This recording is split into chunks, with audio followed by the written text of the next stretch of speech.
हाँ नमस्कार। सर क्या नाम है आपका? मेरा नाम है मुन्नीराम, गांव है सड़ू, तहसील है बिदासर, जिला है चूरू, राजस्थान का हूँ। सर संत रामपाल जी महाराज से आपने नाम दीक्षा कब ली? हमने परम संत रामपाल जी महाराज से 30/10/2016 को नाम दीक्षा ली। संत रामपाल जी महाराज से नाम दीक्षा लेने से पहले आप कौन सी भक्ति साधनाएं करते थे? परम संत रामपाल जी महाराज से दीक्षा लेने से पहले हम रूनीचे वाले रामदेव जी की पूजा करते थे और पितृ पूजा, बहुत सारी पूजा की थी हमने, उनसे कोई हमें लाभ नहीं हुआ। सर आपने बताया कि आप रामदेवरा की पूजा और पितृ पूजा करते थे, तो उस भक्ति साधना से आपको क्या लाभ मिला? सर उनमें कोई हमें लाभ नहीं मिला। हमारी माता के ब्लड स्तन में ब्लड कैंसर हो गया और हमारी पत्नी के भी शरीर में संकट रहने लगा, जैसे पैरों से नहीं चल पा रही। तो हम बहुत डॉक्टरों के पास गए, उनमें बहुत पैसे लगे। फिर हमने बूटाटी लेके गए, वहाँ भी कोई आराम नहीं आया।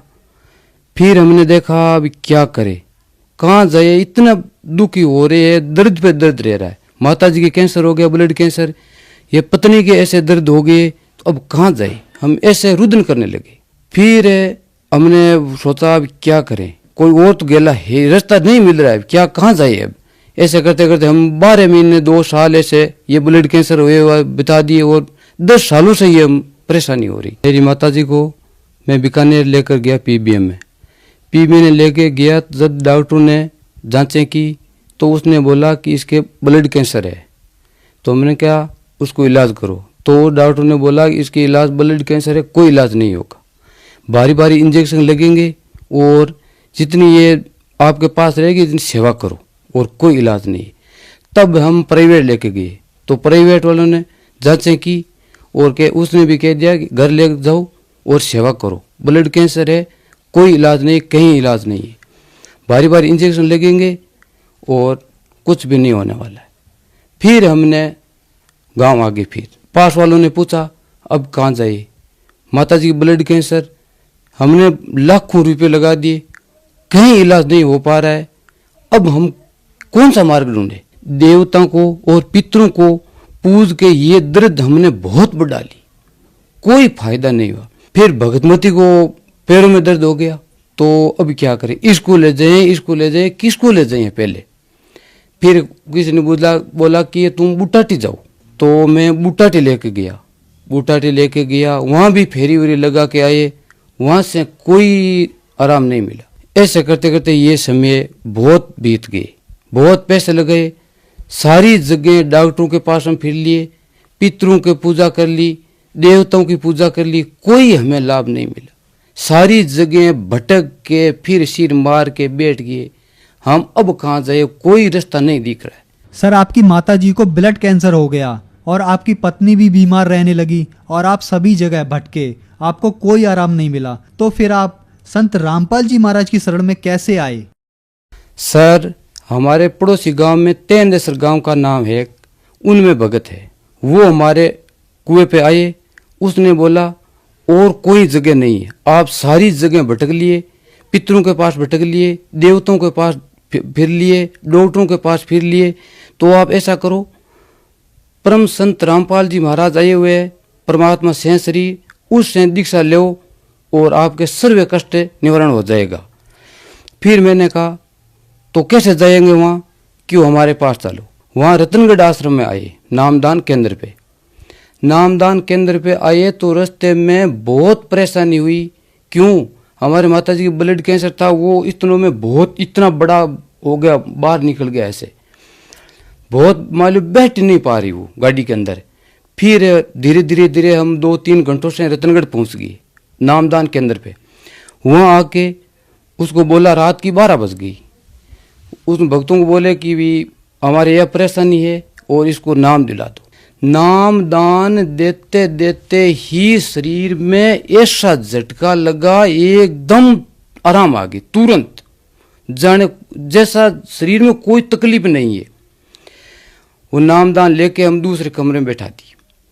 तो मैंने मेरी माता जी से पूछा, क्या माता जी कोई तकलीफ हो रही है? क्यों नहीं है, वो कोई तकलीफ, शरीर में कोई कष्ट नहीं है हमारे। हम एकदम ऐसे सोचते जैसे ऐसा हाथ फेरे तो क्यों, हमें दर्द भी नहीं हो रहा है। फिर मैं धीरे धीरे आराम से गाँव गया, रास्तों में कोई भी तकलीफ नहीं हुई। भक्ति करते करते करते करते ऐसे ऐसे होते एकदम आराम आ गया। कोई ऐसे धीरे धीरे वो बैठने लगे, वो गांठ थी इतनी बड़ी, वो सारी की सारी ऐसे धीरे धीरे खत्म हो गई। खत्म होते होते हुए भी एक दिन भी ऐसा आ गया, कोई जैसे गांव से आए हुए, उसने बोला कि आप ऐसे ऐसे भक्ति करते रहे, ऐसे करते रहे, वहाँ कैसे गए? हमने कहा हमें ऐसे मत बोलो, हाँ परम संत रामपाल जी मिल गए, हम कहीं नहीं जाएंगे उसको छोड़ के। तो मेरी माता जी की ऐसे भावना आ गई कि वो सारी जगह भटक लिए तो यहाँ कैसे ठीक हो जाएंगी। तो मैंने कहा माता जी ऐसे नहीं बोलना, परमात्मा परम संत रामपाल जी महाराज आए हुए सब दुखों का निवारण करेंगे। तो इसके ऐसे भावना होगी गलत। तो धीरे धीरे एक दिन ऐसा आया हुआ जम के दूत आए, ऐसे लंबी लंबी माथों के दो दो एक सींग। माता जी आप सो रही थी, मैंने कहा क्या माता है, क्या बात है माता जी, क्यों हम अब जा रहे, हमें नहीं छोड़ेंगे। तो हमने एक परम संत रामपाल जी महाराज के रक्षा मंत्र है, वो मंत्र हमने पढ़े। तो जम के दूत ऐसे भागे यूं कोई सिमवानी बहुत तेज गति से भागी, 3 बार भागी दिन में। चौथी बार में हमारी माता जी को वो लेके चल गए। तो हमारी माता जी 1.5-2 घंटों से आई, वहां ले गई धर्मराज के पास। तो वैसे बहुत लंबी लाइन लग रही है, जीव जब खत्म होता है तो दूत आते हैं, वो सारों को सारों ले जाके धर्मराज के पास लाइन लगा देते। वहां लाइन लगाते, लाइन में खड़े रहते। वहां माता जी ने बोला कि बहुत जोर जोर से मार रहे, पीट रहे, वहां तपतशिला बन रही है, वहां जीवों की बहुत हाय तबाह मच रही है वहां।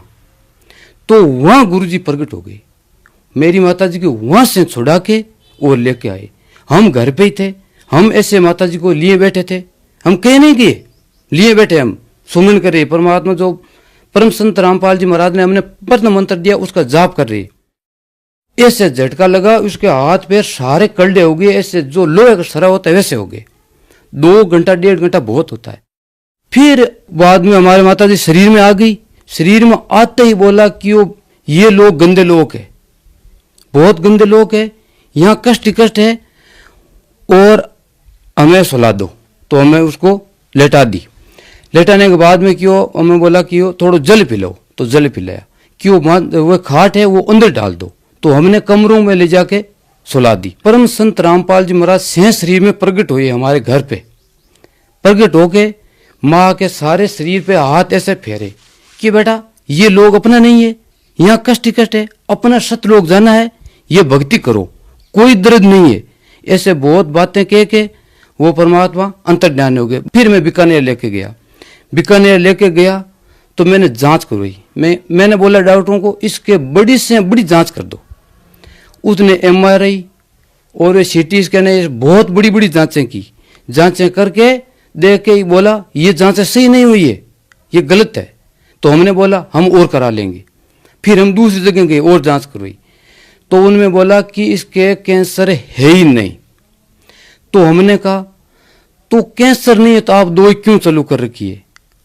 हल्का बहुत सेक किया हुआ था मैं कि इससे ये क्यों किया, कि वो पहले था तो हम कहाँ गए?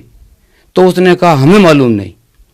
तब हम वहां से आगे दवाई लेके आगे घर पे और हमने भक्ति चालू कर दी। 30/10/2016 को नामदान लिए और धीरे धीरे भक्ति करते करते हम एकदम कोई हमारे घर में कोई तकलीफ नहीं रही। फिर एक धीरे धीरे चमत्कार और हुआ। हमारा एक 5 साल का बच्चा है, उसके पेट में दर्द होने लगा। पेट में दर्द होने लगा जब पिताजी ने वो बोला पिताजी हमारे पेट में बहुत दर्द हो रही है। जब पिताजी ने कहा यहाँ गुरुजी बैठे हैं, वहां जाके दंडोत प्रणाम कर लो। तो वो बच्चा वो अंदर जाके दंडोत प्रणाम की, जहाँ परम संत रामपाल जी महाराज की हमारे वो फोटो लगी हुए वहां प्रणाम करके खड़े हुए। तब गुरुजी ने कहा, परम संत रामपाल जी महाराज ने कहा बेटा लेट। वो लेट गया तो ऐसे दबाया, जोर से दबा के, बेटा अब आपके पेट में दर्द कभी नहीं होगा। वो ऐसे बोल के वो बच्चा भाग के आए, पिताजी गुरुजी अंदर आए हुए, परम संत रामपाल जी अंदर आए हुए, गुरुजी। पिताजी भाग के अंदर आए। जन की वो कहाँ है बेटा? क्यों है? तो गुरुजी तो भागे।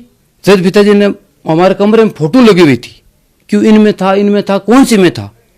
तो वो बच्चे ने बोला क्यों नहीं, इस फोटो वाले में इनमें नहीं था। जो सुबह के नित्य नियम, दोपहर की रमणी संध्या आरती होती है, जो टेलीविजन में आते वो गुरुजी थे। तब पिताजी ने ऐसे हाथ जोड़ के बंदी छोड़ की जे जे बोल दी।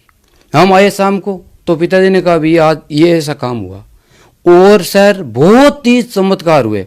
फिर 12 फरवरी 2018 को हमारे पत्नी के पैरों में दर्द हो गया। हम 2-3 आदमी ऐसे उठा के ले जाते, पेशाब कराते, पानी पिलाते, नवाते, सारा काम कराते। ऐसे करते करते लगभग 1 महीना बीत गया। तो डॉक्टरों को दिखाया हमने, तो डॉक्टरों ने दिखाया तो डॉक्टरों को कहा उसमें कोई जांच में तो कोई दर्द नहीं आ रहा है, अब इसके तकलीफ क्या हमें कोई मालूम नहीं है, कहीं ले जाओ। हम डॉक्टर ने छुट्टी दे दी। तो हम कहाँ जाए, हम घर आ गए। तो परम संत रामपाल जी महाराज ऐसे आए, आके हमारी पत्नी वहां बैठी थी, आके आशीर्वाद दिया। आशीर्वाद देते ही वो दंडोत प्रणाम की उसने। दंडोत प्रणाम करते ही हमने सारे दंडोत प्रणाम कर ली। वो फिर 4 बार दंडोत प्रणाम की, कम से कम मान लो 100 मीटर पीछे भागी। परम संत रामपाल जी महाराज के 100 मीटर पीछे भागी 4 बार दंडोत करके। हम तो ऐसे बैठे रहे। फिर वो परमात्मा अंतर ध्यान हो गए, परम संत रामपाल जी महाराज अंतर ध्यान हुए। तब ऐसे ऐसे उसे देखकर बस मैंने बोला क्या हुआ, क्यों गुरु जी आए परम संत रामपाल जी महाराज, वो कहाँ गए। तो मैंने बोला परम संत रामपाल जी महाराज अपने पास ही है, आप ऐसे क्यों कर रही हो, आ जाओ बैठ जाओ यहाँ। तो हम यहाँ के बैठा दी। नमस्कार माता जी। नमस्कार। माता जी, आपके बेटे ने बताया कि आपको ब्लड कैंसर हो गया था, क्या यह बात सही है?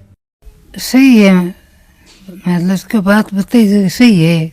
सर, संत रामपाल जी महाराज से नाम दीक्षा लेने के बाद आपकी माता जी का ब्लड कैंसर ठीक हो गया और आपका जीवन सुखमय हो गया। तो जो दर्शक आज आपको देख रहे हैं उनको आप क्या संदेश देना चाहते हैं?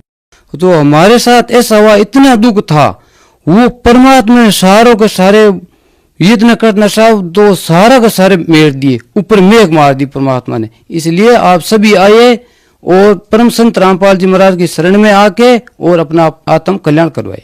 संत रामपाल जी महाराज से नाम दीक्षा कैसे ली जा सकती है? सर, नाम दीक्षा परम संत रामपाल जी महाराज के जो टीवी चैनल, बहुत सारे टीवी चैनल चल रहे हैं, उनमें एक पट्टी चल रही है, उन पट्टी में नंबर आ रही है, उन नंबरों से आप संपर्क करोगे, वहां से संपर्क करोगे तब वो अपने पास वाले नजदीक में जहाँ नामदान केंद्र खुला हुआ है वो बताएंगे, तो वहां जाके क्या नाम है आपका? नामदान ले सकते हो।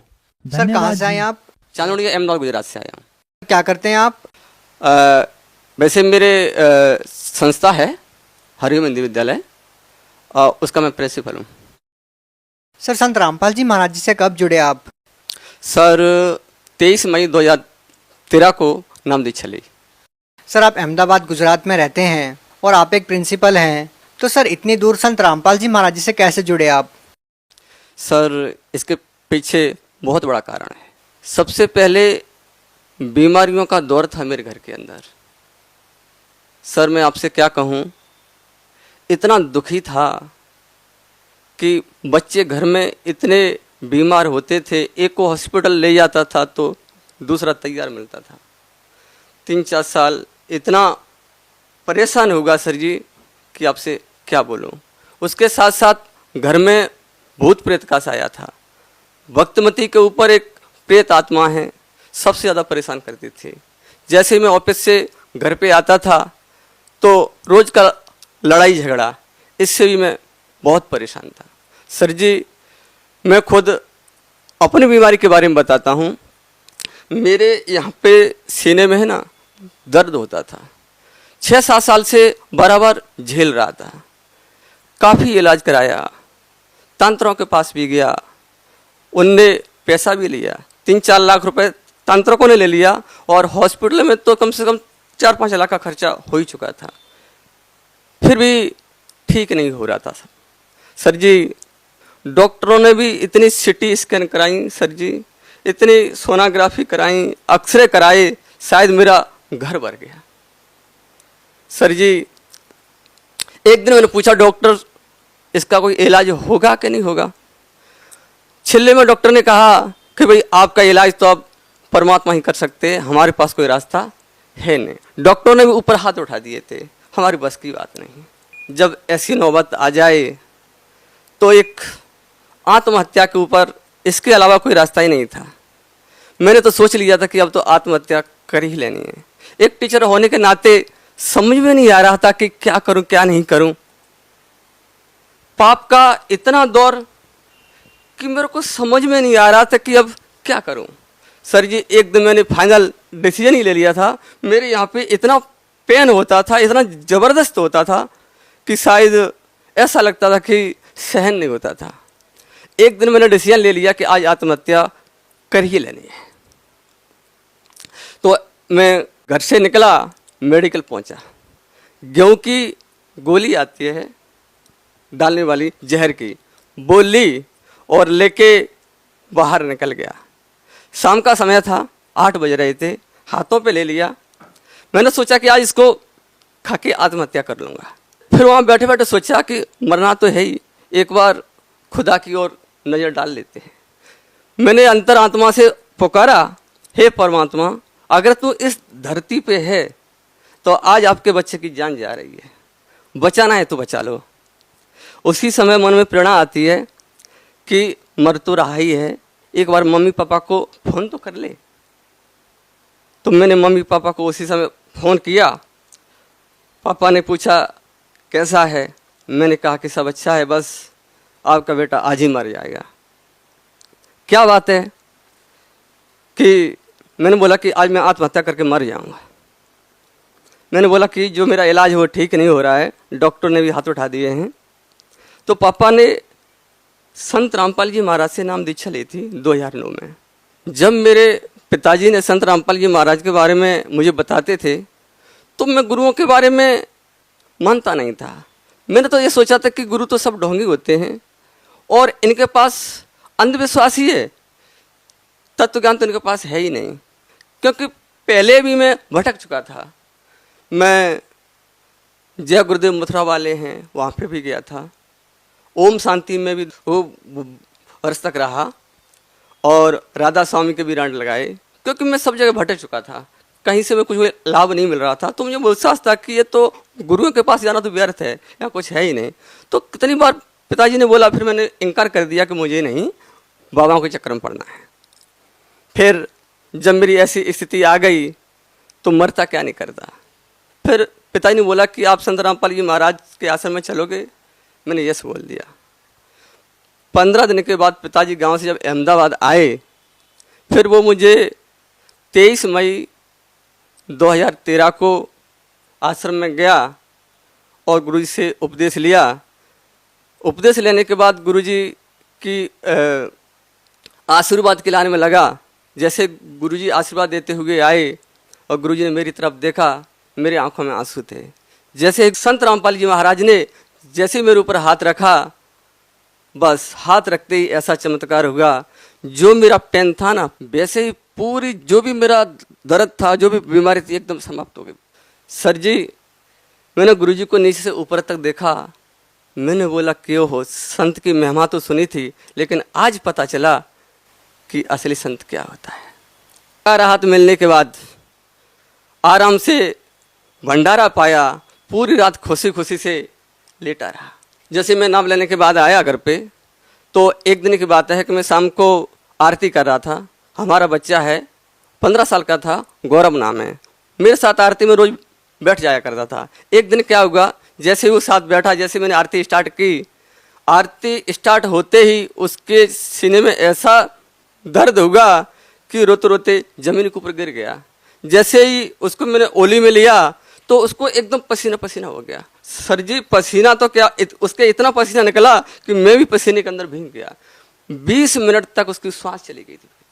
सर जी, 20 मिनट तक सांस रही नहीं। मैंने उसको हाथ ये देखे, सब देखे, आंखें फटी रह गई थी, सब एकदम मतलब खत्म ही हो चुका था सर जी, खत्म हो गया था। फिर मैंने ये सोचा, मैंने कहा हे बंदी छोड़, हे सतगुरु रामपाल जी महाराज, बच्चे का मरने का गम नहीं है, या तो ये पहले हो जाता तो मुझे दुख नहीं था, लेकिन आपके चरणों में आने के बाद अगर ऐसा होता है तो लोग क्या कहेंगे। फिर क्या हुआ? फिर उसके बाद एकदम ख्याल आया कि हमारे सतगुरु बंदी छोड़ रामपाल महाराज ने बताया कि जो हमने आपको अमृत जल दिया है उसको पिला दूं। तो जैसे ही मुझे अंदर से प्रेरणा हुई, मैंने अमृतजल की डिब्बी ली और उसको पिलाया। आरती बराबर चालू थी, बंद नहीं किया था। फिर जैसे ही आरती एंड होने के लिए आई, जैसे उसकी आंखें एकदम खुल गई। सर जी एकदम ऐसा चमत्कार हुआ कि उसके अंदर श्वास तो रही नहीं थी, बिल्कुल खत्म ही हो चुका था, 100% खत्म हो गया था। लेकिन हमने आरती बंद नहीं की थी, आरती बराबर चालू थी। जब एंड की एक कड़ी आती है, उसी समय उसने एकदम आंख खोली, पापा पापा। मैंने क्या होगा, जब उसको देखा ये तो होश में आ गया, आंखें खुल गई और एकदम मतलब खड़ा हो गया। मैंने बोला हो बंदी छोड़, वास्तव में परमात्मा का नाम सुना था, लेकिन सतगुरु रामपाल जी महाराज हकीकत में ही परमात्मा है। ये कबीर साहब के अवतार हैं।